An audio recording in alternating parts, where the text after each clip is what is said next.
When we do try and get him to speak, he doesn't speak. Well, you fell asleep in Google Next halfway through a pod, and then we asked you a question. You just stared at us. I was doing uploads.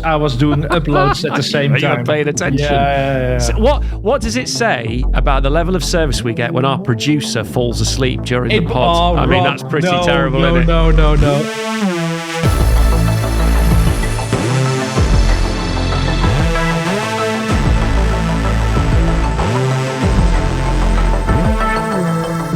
I'm Dave Chapman.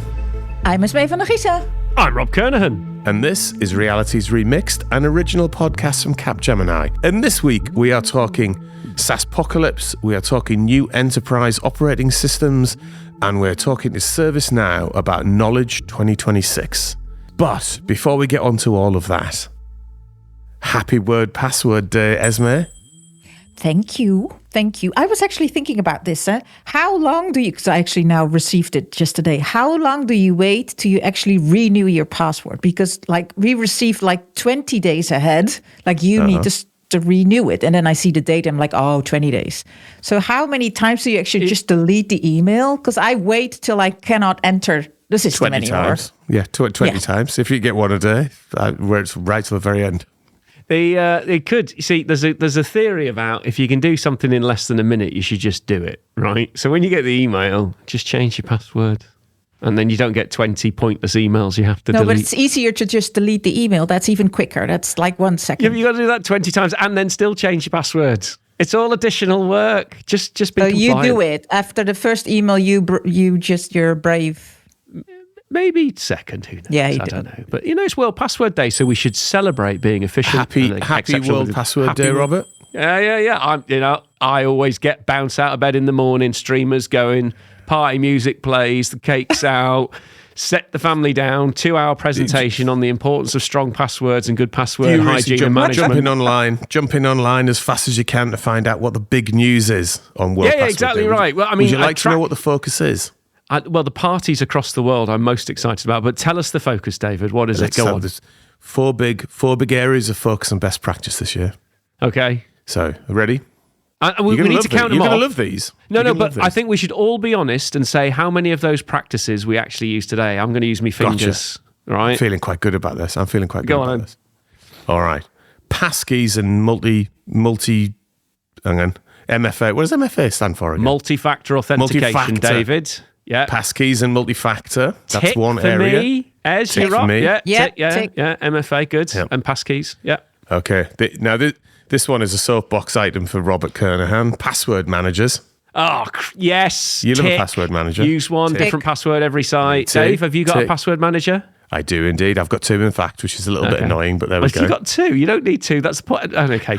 Continue. I've got one in Apple and then one in Google. Anyway, let's not get into that. I'm sure that's not best practice, I hasten to add.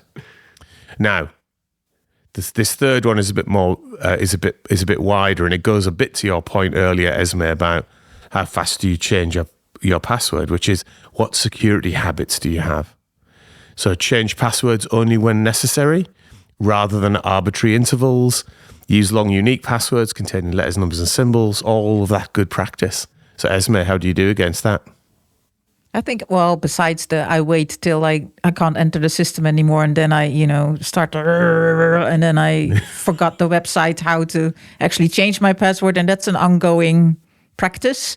But I do use the long words or with everything in it. Different password for every website and security service? Yeah, 100%. Absolutely. That's the same for me. Van der Gleesen 2025, Van der Gleesen 2026. I do use the year of the year. Yeah, sorry. Yeah. I have a friend who uses his birthday in his online name, and you're like, what are you doing? Putting your birthday in your online name? That must have been, he must have set that up in the hallowed days before nobody started worrying about data privacy, my guess. How much information would you like to give away without even trying? He's got his long form one, got his actual physical address in as well. And it was like his address, his banking passwords, it's all in his name. His passport number. Side question, is there a happy email address day? What do you mean happy email address? Well, I was thinking about my first email address. How many email addresses do you have? And I was thinking about my first one because I still don't understand which password my brother made up for me. So I always use the secret answer to get in that email address, because my brother just looks at me like, gosh, I don't know, I was 15, you needed an email address. I don't think different email addresses are celebrated yet, but maybe it's something you could start. Okay. I mean, that's it. That's the moment. That's it. Let's all remember our first email address. And there's a lot of people who created an email address back in the day who thought it was funny when they were 13 or 14, and then it's ended up being on their CV or something, and it's like... Still use it. You go, maybe it's time to update that. Now, on just to finish off on World Password Day, just to give a complete picture, the final focus area this year is emerging threats, particularly quantum, and a focus emphasizing moving towards advanced cryptographic standards. So, I mean, some good themes this year, isn't there? Well, the problem with that is passkeys, right? Nobody really understands them properly, or how they work. Quite know how they work.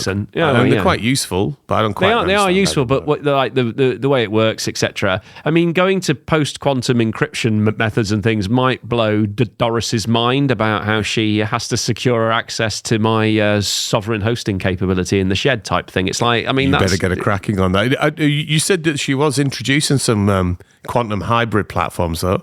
Yeah. So she's on top of quantum. Yeah, I think she is actually modelling fertilizer molecules at the moment with quantum. So, there's hope for the future. Excellent. I mean, look, that's good stuff. Good work by Doris, that. Not bad for 82. So there we go. Happy World Password Day for all of you that celebrate it out there. Now let's move on to the main thread of today's show. I am delighted to say that joining us to talk all things SaaSpocalypse, new enterprise operating systems, and ServiceNow's Knowledge 2026 is Hannah Datz. Hannah's the America's VP for CRM at ServiceNow. And let's go to our conversation with Hannah.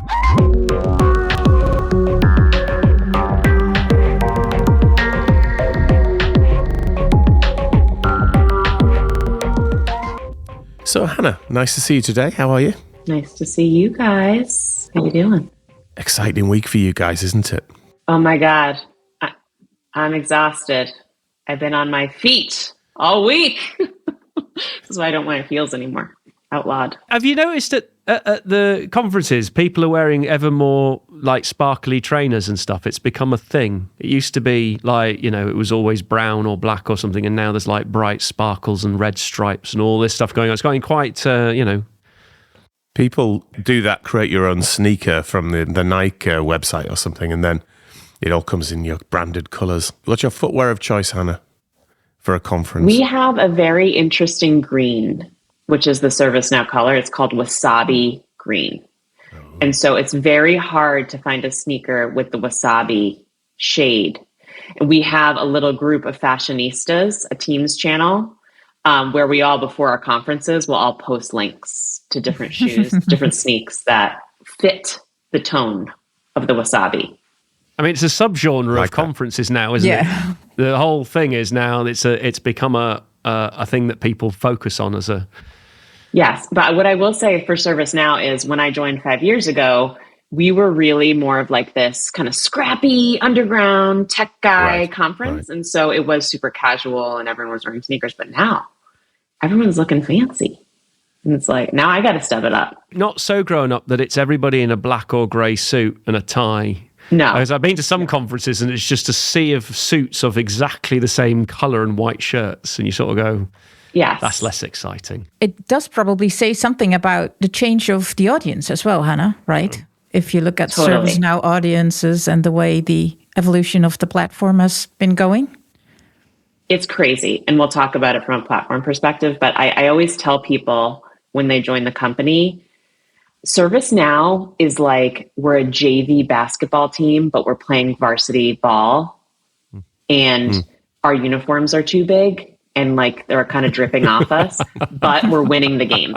And we don't know why. Like our tech is so good and our talent is so good, but we're kind of like, wait, we're winning. And it's crazy. And now we're getting into high school. And, those awkward 8th grade years are kind of like coming off. And now we're looking a little fancier at our conferences. But yeah, we're growing up. It's awesome. So let's get to the conference in a second. But before we do that, just tell us a little bit about what you do at ServiceNow, Hannah, and maybe for those that don't really know ServiceNow, it's like a name that gets knocked around a lot. But where is it up to at the moment? Like, what's the state of the art at ServiceNow? Sure. So I run our CRM business for the Americas, so Latin America and North America. I'll talk about what CRM means in a minute because that's a loaded term. But let's talk about ServiceNow first. I joined ServiceNow 5 years ago, and we're much older than that, but not that old. and I think, like I always say, like ServiceNow was workflows before workflows were cool. And even when I joined 5 years ago, we were using a lot of this workflow terminology, and the market hadn't caught up yet. And I was like, guys, business users don't know what workflow is, and now everyone knows what workflow is. But we were a workflow engine from the start. When we were founded by Fred Luddy, we actually weren't an IT engine. So a lot of times I'll be talking to a room, people will be like, hey guys, what do you think ServiceNow is? IT ticketing. That's not what we were designed to do. We were designed to be a workflow automation tool and help people move work across systems in a really interoperable way. Right. And the market told Fred, hey, the opportunity is in IT. So go to IT. And great. We have amazing, overwhelming market share in the IT service management space. But what was really interesting is at some point along the way, customers started leveraging that workflow technology to do other stuff. And ServiceNow kind of caught on. They're like, oh man, this is crazy. Like, you're leveraging this workflow technology for financial operations or customer operations or procurement or HR. And then the company about 7 years ago or so said, man, we should probably build some data models that actually speak to those businesses and productize them. And so that's where we've come. And now we've got all these mini billion-dollar businesses within our business, our HR business, our procurement team, our CRM team. We're almost at $2 billion for CRM. We'll talk more about that. But it was designed to really be a workflow engine, and people still think of us as IT. And did I get it right when understanding that you've not grown by acquisition, but it's internal development for all of your growth? So you've just extended the product out of the base that you created. So it's all naturally yours as a source. For the most part, I would flip that to say we do acquisition a little differently. So we don't do major acquisitions that are going to completely bring inorganic revenue sources in that help us make more money and look great to the street. We bring in acquisitions that are very strategically tucked into our platform. And for the most part, we re-platform those acquisitions before they even go live, which is very different. And I've been at a couple other large companies where that wasn't the case, right? So it is You're not suggesting that you bolt this Frankenstein thing onto the side of your product that doesn't look the same, feel the same, nor does it integrate. Like, hey, now we're going to be a widgets company because we just acquired this widgets company. Versus like, no, we're always core to what we do. It's just that we're adding different pieces of functionality and ways that we address the workflows by little tuck-in acquisitions. But mostly it's the core code, which is super special, I think, in the market. Let's talk a little bit about the conference that's happening this week. So first of all, set it up for us. Like, what's the name of it? Where is it? Sort of scale? Yes. So I don't know if you guys have heard of Las Vegas. It's a little town. We've been there occasionally. Once or twice. We've passed through. I was just thinking, like, how many times have I been to Vegas? And I think it's over 30. Oh my word! Is hard. That's hard. We were in Vegas recently, and we had this conversation. We had a member of our team that was with us had been there 20 times or 20 odd times, But one of my ex-colleagues from a previous life who was in Vegas for this particular conference a couple of weeks ago, he'd been 57 times. I mean, that's over a year in Vegas for a week of time, isn't it? I mean, that's a lot of Vegas. Over a year of your life. I don't want that. I'm not sponsored by the city of Las Vegas. So I will put in a word. Listen, Las Vegas is in the desert, and the desert is beautiful. If you can get outside the strip, there's 100%. So much cool stuff to do, hiking. It's absolutely gorgeous. So So I am. So, if the city of Las Vegas wants to hire me, though, I'd be more than happy to take on that sponsorship. I mean, I thought it was mafia run, but maybe not these days. Who knows? But that's what everybody likes to think when they turn up about it, isn't it? It's that sort of mystique that exists in the background. So, Hannah, paint a bit of a picture for us. What's the focus? What's the scale? Where is it? Yes. So we are at the Venetian Palazzo in Las Vegas. Grown tremendously. This is an awesome conference. So it's 25,000 plus in person, plenty of people online, lots of walking, as is usually the case. People are getting in their steps, which is a lovely side component of the event. What I love about how we've grown and kind of come into our own is, like I said, this used to be like a little techie event and, a couple thousand people. And now business owners, executives, right? We're talking about technology, but we're also talking about transformation. It's a really cool conference. So, and Thursday night, Backstreet Boys in the Sphere. I don't know if you guys are Backstreet Boys fans. I'm an NSYNC girl. Oh, right. Okay, there you go. So you don't... what's the song? What's their I Want It That Way? That was their big song, wasn't it? Yes. Be doing that at the Sphere. Yes. And, I think what people are saying is AJ, he's held up the best. So if there's any Backstreet fans out there, it's AJ. It's going to be his face right across the Sphere. It is massive then. They'll use him as the poster child. Yeah. Very good. Correct. Have you been to the Sphere before? Yes. We had Gwen Stefani last year. I'm a huge Gwen fan. So for me, that was amazing. Very cool. And she's a, I think she's over 50. She was amazing. She held it up for herself. She sounded perfect. Lots of no doubt. So that was fun too. Ain't no holler back, girl. Yes, exactly. Uh-huh. I think in order to talk a little bit about the conference, it might make sense to level set. We talked about who ServiceNow is, right? And and help to define that we're more than just IT. But it also might be, can we address the elephant in the room?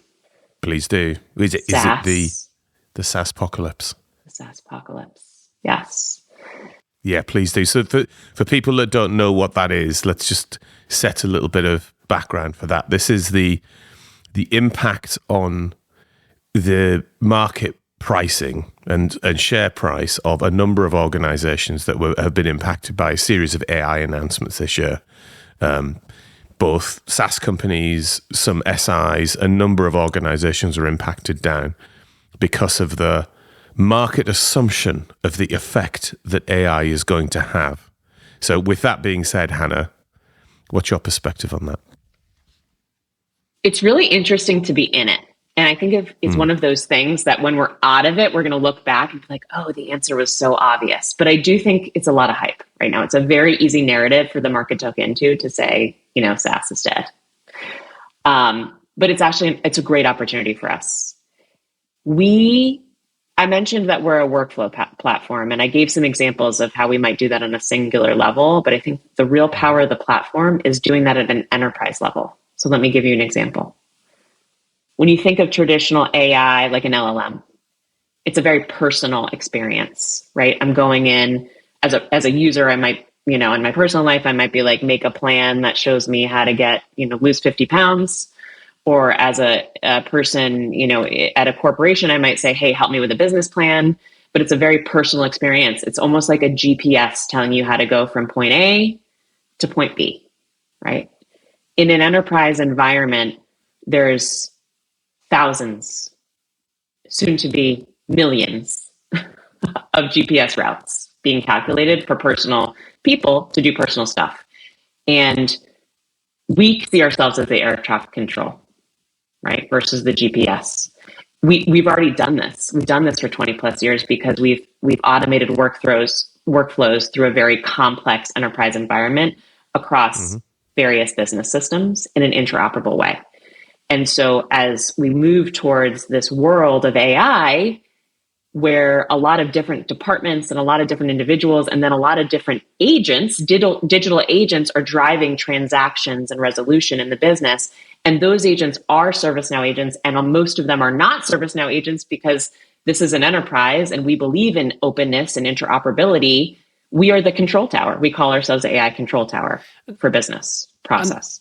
And there's a thing that's going on, the conversations going on in the industry now about what is that control plane? How do we bring it together? Because you can imagine if you just get agentic proliferation, you could potentially create chaos. So you Correct. do need some form of structure to define it, guide it, control it. Otherwise, you might get an explosion, a spaghetti factory of a business in the future that you don't properly understand. You're not quite sure if it works or not, and you don't know what's going on. So I think there's a definite conversation saying we do need something like this, and maybe that's as you say, the air traffic control of the agentic future.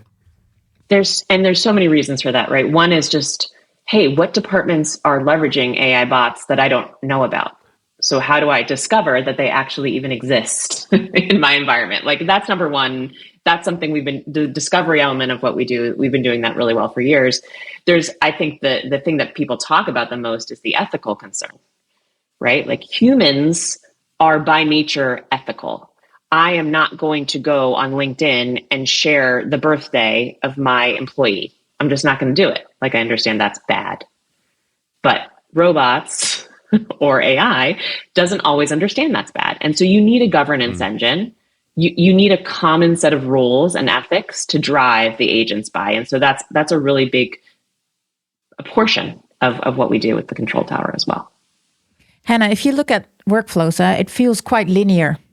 And I think it's also something we've been discussing throughout the show. It's about the fluid behavior of customers and obviously also employees. How do you see that? Is now workflows also tapping into those non-linear movements, or is it still quite linear as you do A and you want to end up at Z or whatever?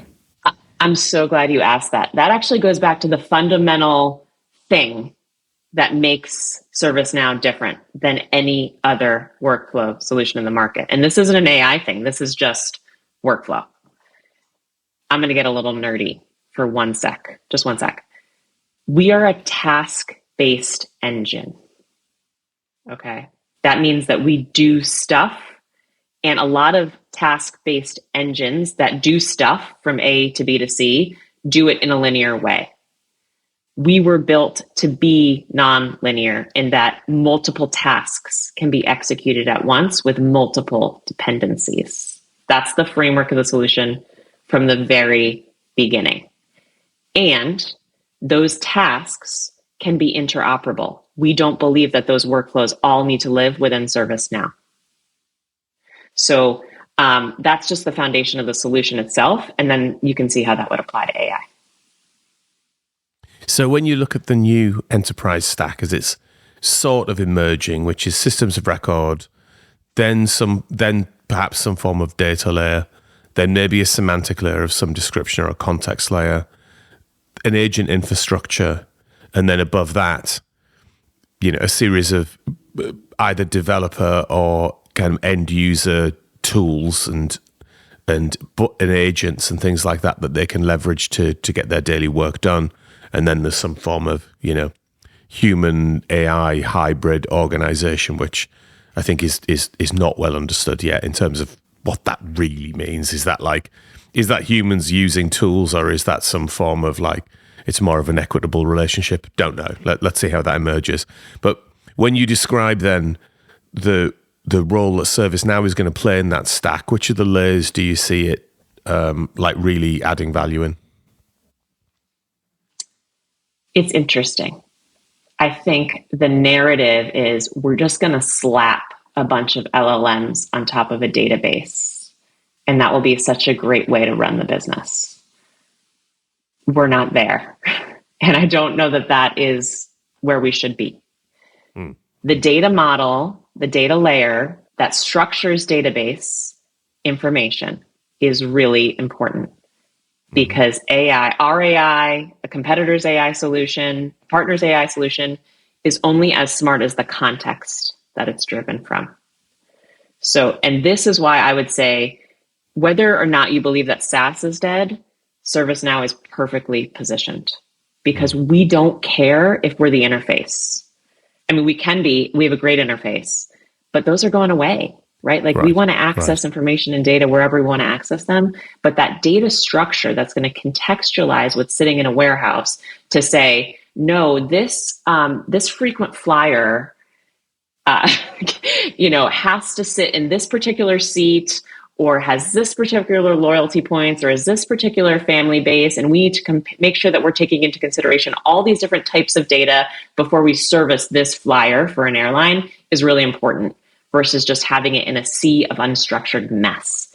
Right. The LLMs aren't smart enough yet to make that. So you see a very clear positioning at the system of record and data structuring layers. I mean, I would say that I would not call us a system of record. And I think companies that have bet on this idea that we're going to own as much of the data as possible and not be interoperable are going to have a really hard time. We don't see ourselves as a system. We see ourselves as a system of action. Right. And we can own the data or not. But I think that's what differentiates us from other SaaS players right now. And there's the other thing about there's got to be a lot of learning.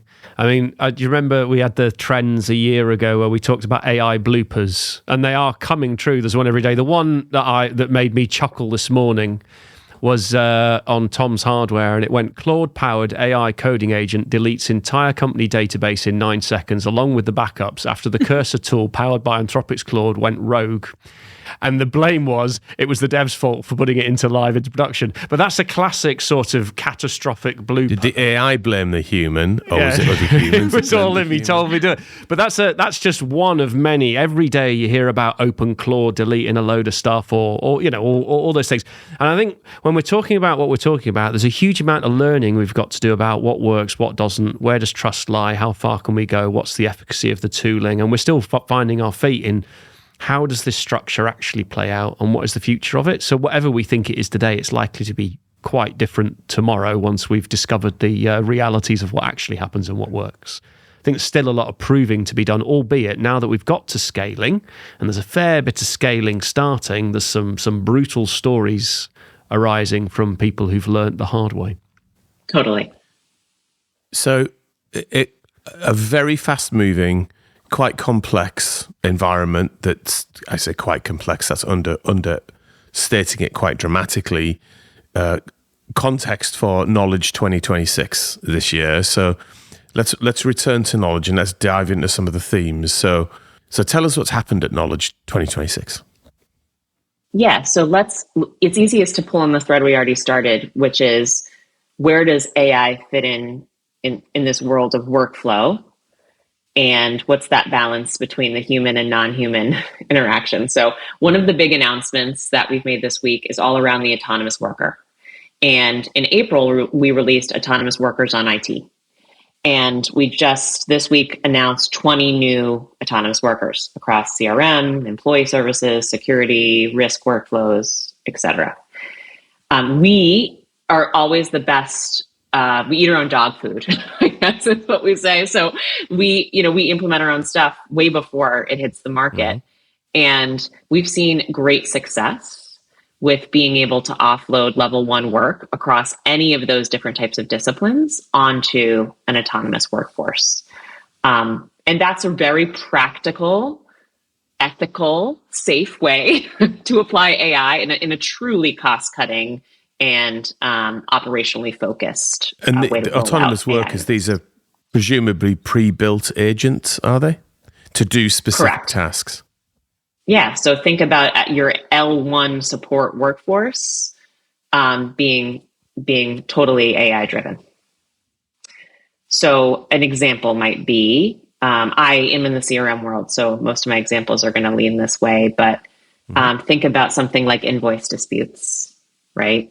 Hey, I call in, my bill wasn't correct, something seems to be off, and there's the ability to have a direct conversation where the AI can automatically check tolerances, go back and check if you've paid your bills on time, help to do address updates, or send an invoice to a new address, or all these different types of things. Those are all little different agentic agents kind of running in the background. All of those simple tasks can be handled by an agent, which therefore for that company is leading to the ability to recognize revenue faster, right? Because they're getting revenue in the door. So it's kind of like that level one base where we can offload that work onto an agent. Gotcha. So autonomous worker, a big thread at Knowledge this week. What else has caught your attention, Hannah?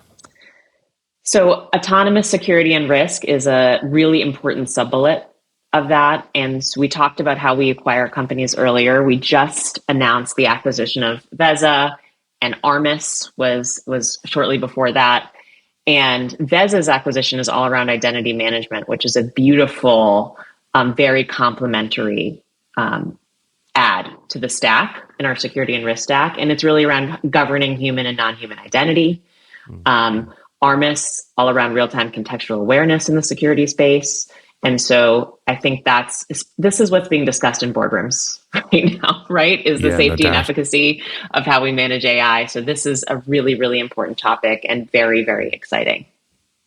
And where does that function in the enterprise stack? Is that something that manages ServiceNow agents and how ServiceNow agents interoperate? Or could it be manage more heterogeneity than that?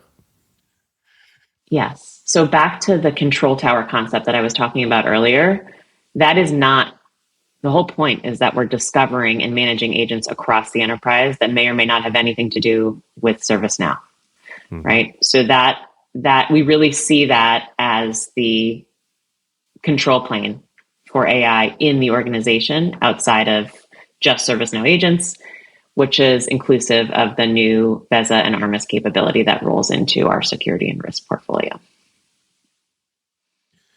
Very good, very good. You are right in the sense of the period between sort of now and maturation of this technology is going to be an absolutely enormous burst of agents, a little bit like the app explosion, maybe even bigger than the app explosion of what is it now, 15, 20 years ago.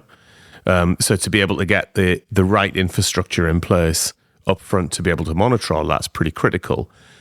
If you look back at history repeating itself from the world of cloud, I'm sort of chewing this over in my head at the moment, where a lot of the early adopters of cloud technology, myself included in a previous life, had to do things like rebuild landing zones a number of times until we fully understood actually what that thing needed to do, and conceptually, how does that need to work? Are we in the same place here with some of these layers and platforms that are being put in place for agentic management, do you think, or is it a different ballgame? I was in a conversation recently that was very entertaining. I feel like we always come back around to the same stuff, right? We change, but we don't change that much. And I was talking to someone who was in the hardware business 15 years ago. And he's like, hey, I'm getting back in the hardware business. It's where it's at the moment. It's where it's at the moment. It's absolutely all about hardware. Isn't that crazy? So I say that to say that I think, yes, I think the AI is a new frontier for us. But in how we adopt and change, it's going to be the same things, the same adoption curve or the same change management curve that we see with any new technology wave, which is people are going to make mistakes and those mistakes will be public. Like the production database gone, 9 seconds, boom, there's your business out the window. Yep. And think about like even how companies monetize AI. I mean, it's such a question mark right now. People, there's some vendors out there that say we figured it out. No one's really figured it out. I mean, I think we're all figuring it out together. And there'll be a time when we look back, just like we look back on cloud and say, oh, that was an interesting couple of years. And now we know what we're doing. But yeah, I think that's got to be right, doesn't it? It's fairly standard adoption curve. Let's go back to the themes. So we've talked about autonomous worker and associated security and risk. Everything that you're going to see coming out of the Knowledge press releases is all about more openness and more interoperability. Yes. So, guys, do you love marketing? I love the names that marketing gives things. Yeah.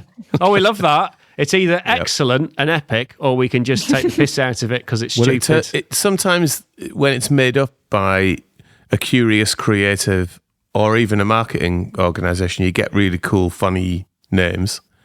And then you'll get some bit of the organization that decides to do a naming topology, and they'll strip all the joy out of it with a name that makes absolute perfect, it's perfectly accurate, but all of a sudden it's not fun anymore. So are you in the side that says, well, we've got a very basic name, but it is exactly what the product does, or is it a fun name?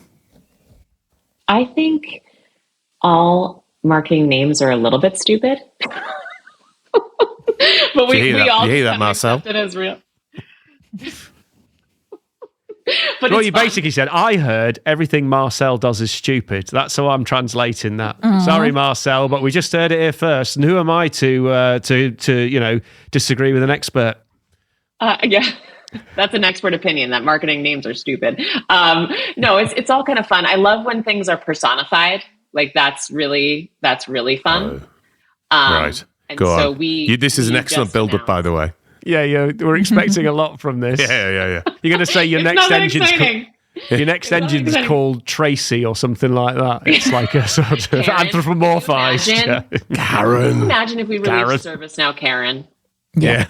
And it was all automated. Like, listen, let's automate the stuff that only a Karen would complain about. That's perfect. Yeah. That's what it is. That's what we just announced. This is high potential. That's it. This has got high potential, I would say. I'm gonna go pitch that after this. But no, we I should say that everything that's mentioned on the show is now the property of Reality's. Yeah, that's Remixed it. That's our engine name for a complaint system. So good. So no. I just say that on the personification. So we recently did a tuck-in acquisition of a company called MoveWorks, which was very exciting. And we have a lot of really, really amazing technology around our own intake that we've developed in-house. I'll just say like our voice technology is off the charts. We're running some pilots right now with a couple very, very big B2C companies, and the results are very cool. So more to come on that. So we're bridging all of these intakes, whether it be our voice technology or the MoveWorks technology, into a single intake engine. And here's the drum roll. Here's the persona. You guys ready? Go on. ServiceNow Auto. OTTO. Oh, as in Otto, as in Lift Otto. Otto. No, Otis. Sorry, Otto. Yeah. Auto. Does it stand for anything? Does it stand for anything? It does, and I'm going to come back to you. Yeah. It's impactful and exciting. Yeah. So I know, I love it. I just love thinking about what ServiceNow Auto looks like and his preferences. But yeah, that was a big announcement for us this week, ServiceNow Auto. And that's the unification of all of our front door technology. So that's exciting. And I've used it. It's very cloudified, if I could say that. Like it just feels like you're in an LLM and asking the enterprise for stuff. So literally your front door is now, Otto gives you a natural language interface to everything beneath it. And that's the intermediary Correct. That you work with. That's quite cool. Correct. And we'll talk about this at some point, I'm sure, but that's one way to access the data. And then we're also the plumbing in a lot of cases too. So we can go down that path. But. Dave came up with an idea about you talk to your organization. Is your organization alive? And Otto is the person you would speak to. But what I really want to know is, does Otto have a personality type, like gives you back sass, overly friendly, always grumpy? Think someone named Otto is giving you back sass? No well, I don't know. It could be like that. Could be the ruse. You expect a friendly interaction, and you get like a bit of grief. I think that would bring more fun to the interaction. Again. Oh yeah, another obvious question. What next obvious question do you want to ask me? Yeah, Come on, hurry up. First of all, Otto is definitely not American. No way. There's no way. So, what kind of have they got a voice? Has it got a voice, or is it a text interface, or has it got a voice? It must have a voice. Let's maybe we can. I'll give you three options. Tell me which one you like best. Okay. Okay. Hi, I'm Otto. I don't know. It's got legs. Right. Keep going. Good one. Yeah, it's a good one. Hi, I'm Otto. All right. No, that's Bit vanilla. Bit vanilla. Bit vanilla. yeah, that's ew. All right, let me think of a good one. I don't have a good German accent, or I do it. Someone have a good German accent? Dave, do you have one? I reckon don't Dave think I has on the could do- weekend. I don't think I could do the German accent. I didn't know. I wouldn't know how to say "Hi, I'm Otto" in German. Should if only we had some technology that would enable us to do this. Oh, you can probably ask an AI agent to say something with a German accent. you I think undoubtedly I'm going to get can. Googling on that one. Yeah. Maybe you guys can edit that in later? Just put Rob will try and Otto. do it now in the background. Don't worry. That's probably it, Okay, though. so that's a big announcement. The change of the overall interface, personifying it in the way that you said, and then presumably allowing you to have that conversational input. Does it allow you to do action as well as kind of reporting, if you like? So you can ask it to do something and it will go ahead and execute it. If you're going to take one thing away from listening to this, beyond selecting number one as the voice for Otto, That would be my choice, by the way.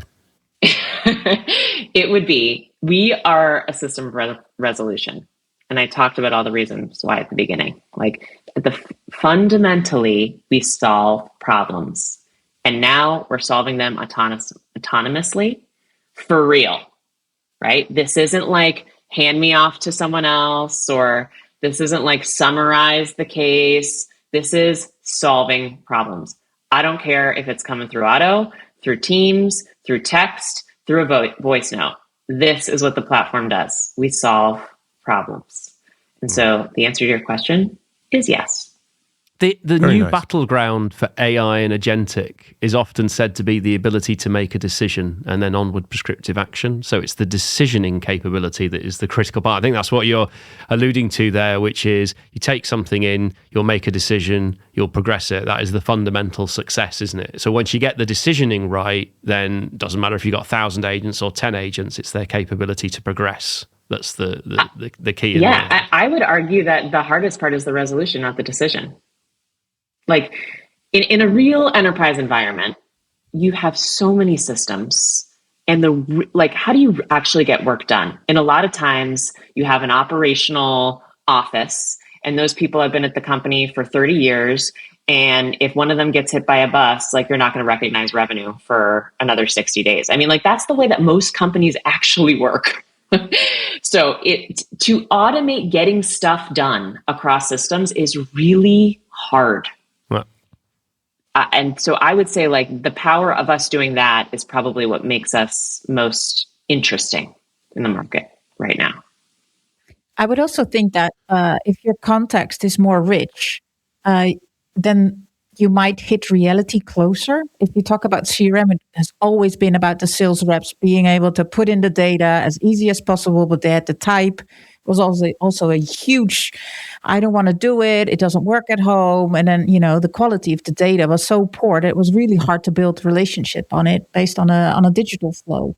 Do you think the data is now more accurate in terms of what you see in CRM about the relationships now that it's easier to grasp that data via AI and what you've been doing? Yeah. So maybe let's talk about CRM, because that's way more exciting than security and death by AI, and talk about the change. Because to your point, Esmee, I think there is a complete paradigm shift in what CRM means.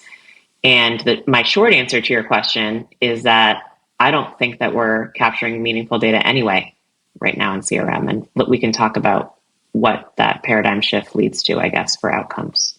So while we're on CRM, and you've just begun to touch on it there, let's delve into that area. It's your area of specialism, I know. And let's start with CRM at Knowledge 2026. What are the big things that you guys are talking about? So I talked about us releasing 20 autonomous workers, and CRM, there's a bunch of those in the CRM bucket, which is very, very exciting. which underscores generally what we see happening in the CRM market, which is that and Gartner came out with this about a year and a half ago saying CRM is being completely redefined. And we are called out along with Microsoft as being leading on that front. So very exciting right now. When Gartner called it out as being redefined, just go a level deeper on that. What was it before and what about it is being redefined? Yeah. So I grew up in systems of record. So I've got a special place in my heart for inputting data into a system in a really organized way. And that was really awesome 40 years ago. You old romantic, you.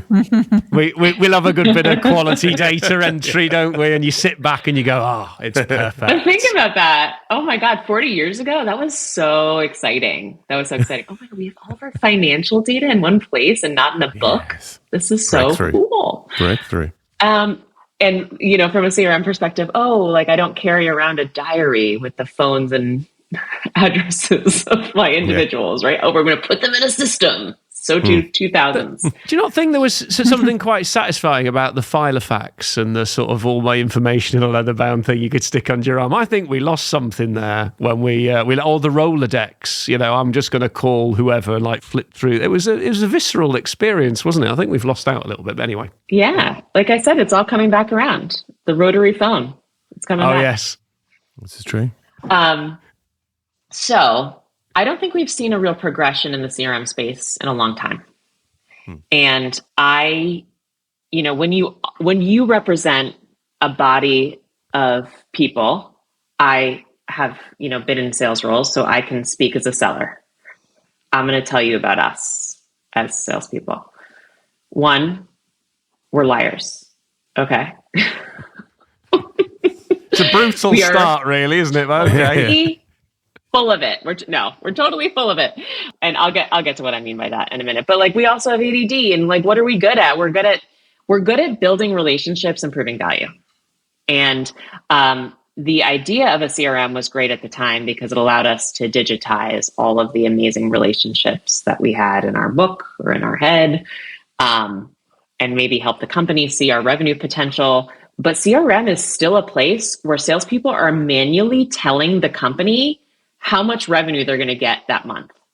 That's insane that you are depending on the amalgamation of adding up what people are telling you they're going to get that month to predict your revenue. Not cool. I think we're smarter than that now. I think we're smarter than that. So the idea of the new world of CRM is not taking data from people, but in fact, allowing the system to help define the key metrics while making it very easy for people to get use out of the system. So today, easy example, I might go after I have a customer meeting and then have to go back to my laptop and type in some notes about how that meeting went. And then I get a call from my boss because it's not in the right format that I was supposed to put the thing in. And oh my God, I forgot to update this. And everyone's looking at spreadsheets and yelling at me. And I'm just trying to be in front of customers. The future vision of that is I'm now picking up my cell phone because you can't see me. I'm walking out of a meeting and I'm like, hey, just got to this meeting with Rob. He told me he is super interested in my widgets. And he's really interested in potentially customizing them. So I'd love to follow up with someone in my product department to figure out how much we can customize these widgets. And he needs a little bit of a value talk track that he can take to his executives. So let's go ahead and send that over to Rob. You also missed the bit where Rob was deeply boring. You missed that bit. Personality type update. Yeah. Not my customers, Rob. They're not boring.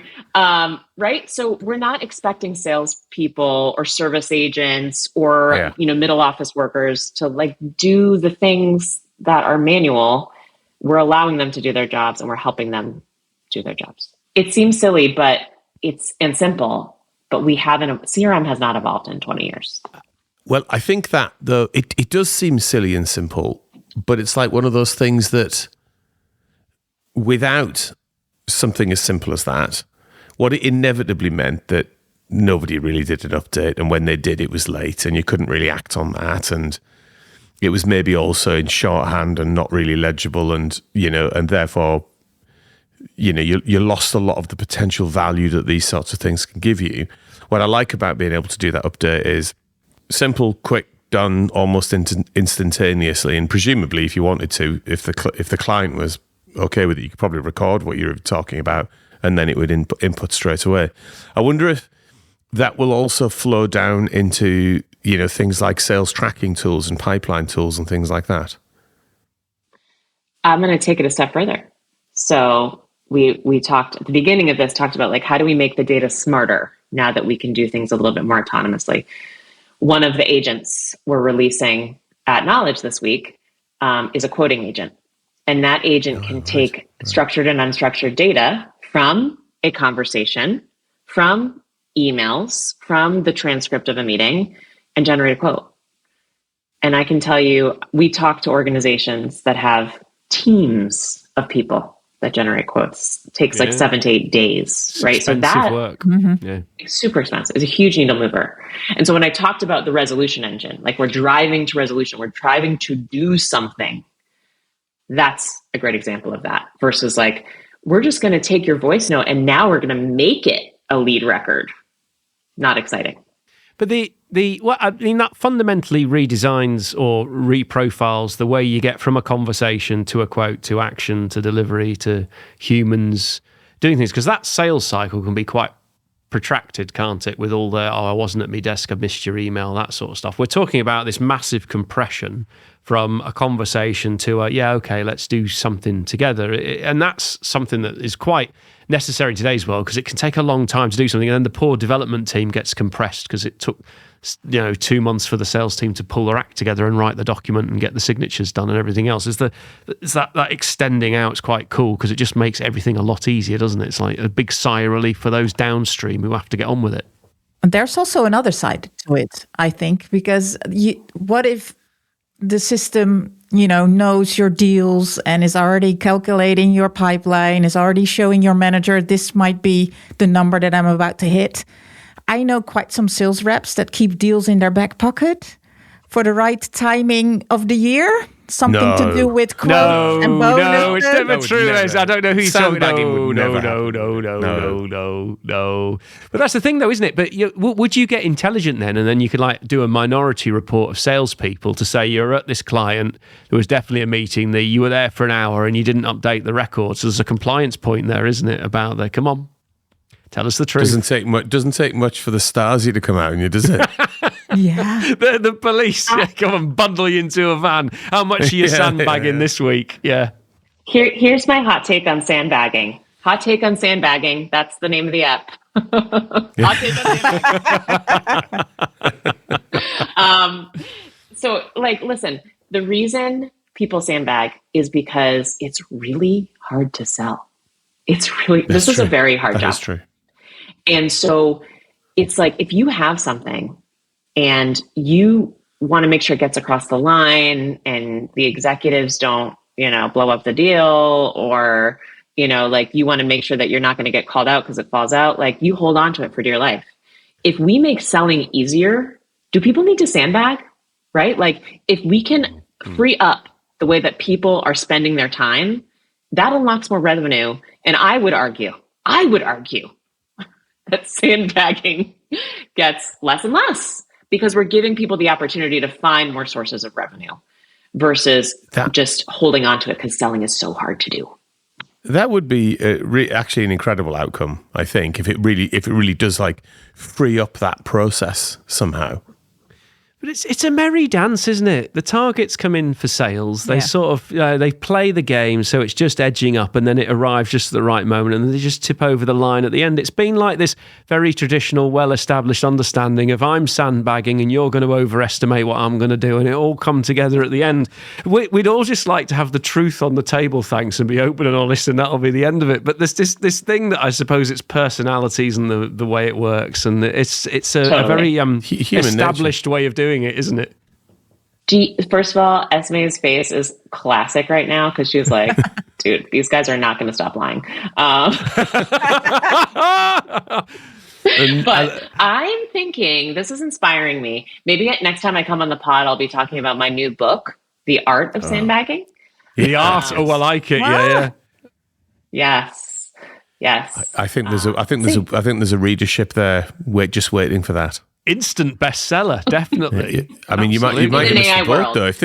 If this whole agent thing's going to sort it out, you've just sort of lost the audience for that kind of idea. Here, it's the art of sandbagging in an AI world.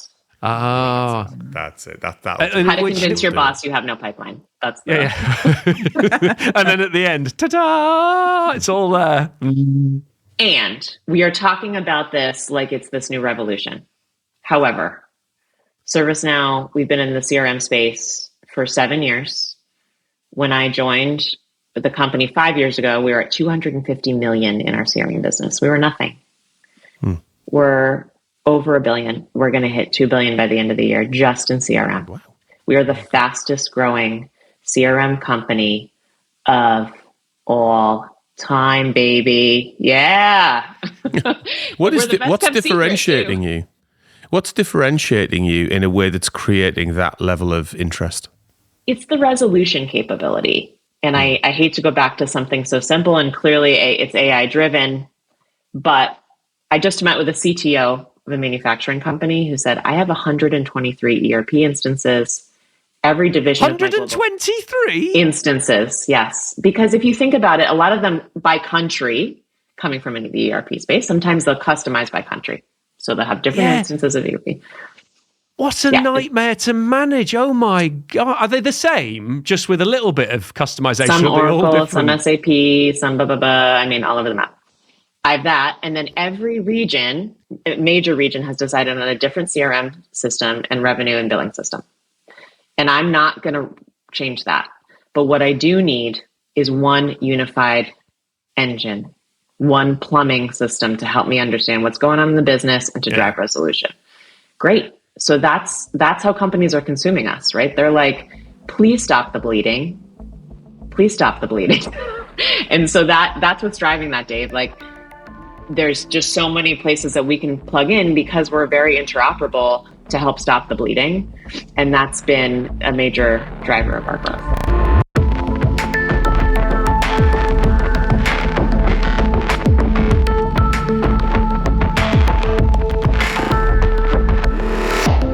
Now, we ask every guest that comes on the podcast what they're excited about doing next. Now, that could be, I've got a great restaurant booked at the weekend, or it could be something in your professional life. So, Hannah, what are you excited about doing next?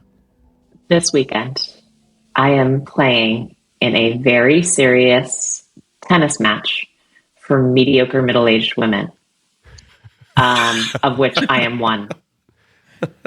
And I hope to win that match. That Good is luck. what I'm looking forward to. Are you looking forward to the playing or the winning? The winning. We're a very competitive team. For those tennis fans, we're 3-0 if you are in the USTA, and so that's very, very mediocre. A very serious mediocre team. So I'm looking forward to kicking some butt. And singles or doubles?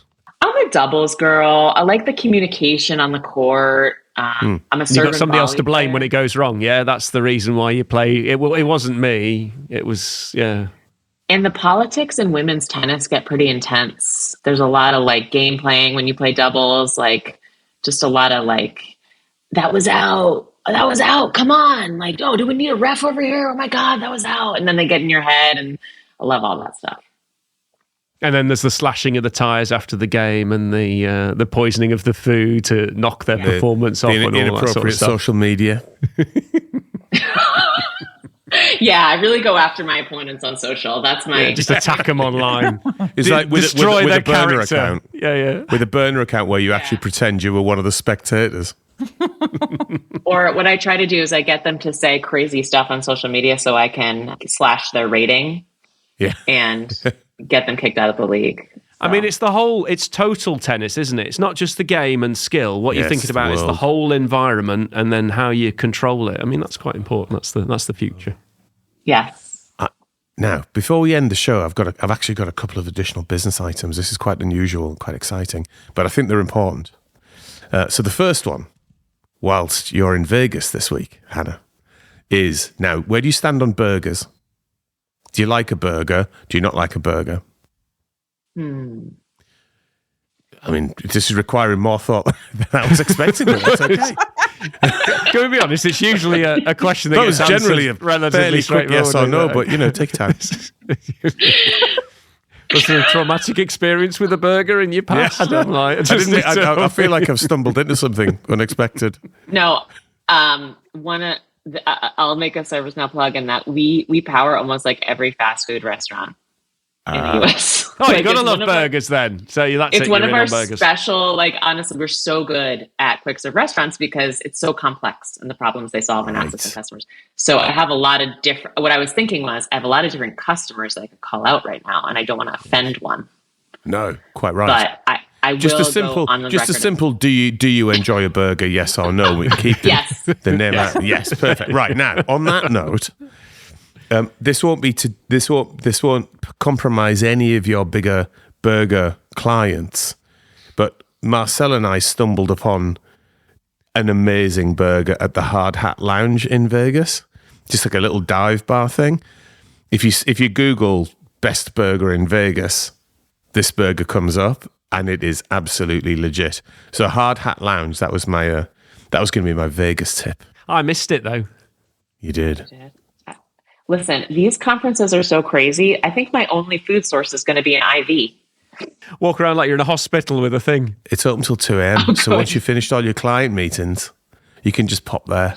It's just around the back of the Strat. So it's not like the easiest place to get to. It's worth the effort though. Okay. Now, final point of business for today. How do you celebrate World Password Day? Well, the first thing I do is I post my password spreadsheet online so that everybody can celebrate. Please judge the quality of my passwords. Yeah. I'm impressed you got it in a spreadsheet. I used to. I do have it in Google now, but I used to. What do you do? What do you do with your passwords? I like to collect up all the Post-it notes and put them in a drawer. And I keep telling Dave, stop using password multiple times on multiple sites. Have you got any further with that, Dave? You know full well I use 2 5s instead of the S's these days, Robert. Come on. Do you remember when Dave tried to get in his work account when we were in the car in Vegas? Oh my. And then Rob actually he actually found out what the password of Dave was. It wasn't my password. It was my username. I was struggling. Oh, that was it. Yeah. So the Dave, password was fine because I actually had that in my Google, but it was the username that was the problem, wasn't it? Yeah. I was like, yeah. I mean, that's the level we're operating at here, Hannah. I have to tell Dave what his login credentials are so you can access information. I'm like his personal password Sherpa. I'm like your password Sherpa, Dave. That's me. That's what you need to trust me with. With biometrics, shouldn't passwords go away? They should, yeah. Passkeys, right. Although passkeys are confusing a lot of people with they don't understand them and how they operate. It says, would you like to create a passkey? And people go, I don't know what it is. And then it just, stuff happens. So I think there's education required around things like passkeys and biometrics. Or biometrics are relatively straightforward, but yeah, you need to, don't you? Well, look with that. Thanks for that, Rob. That's all right. The show on a high.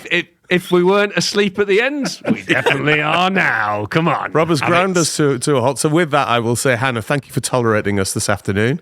And thank you for sharing all your perspectives on this week's Knowledge 2026. Thank you, guys. It's been a blast.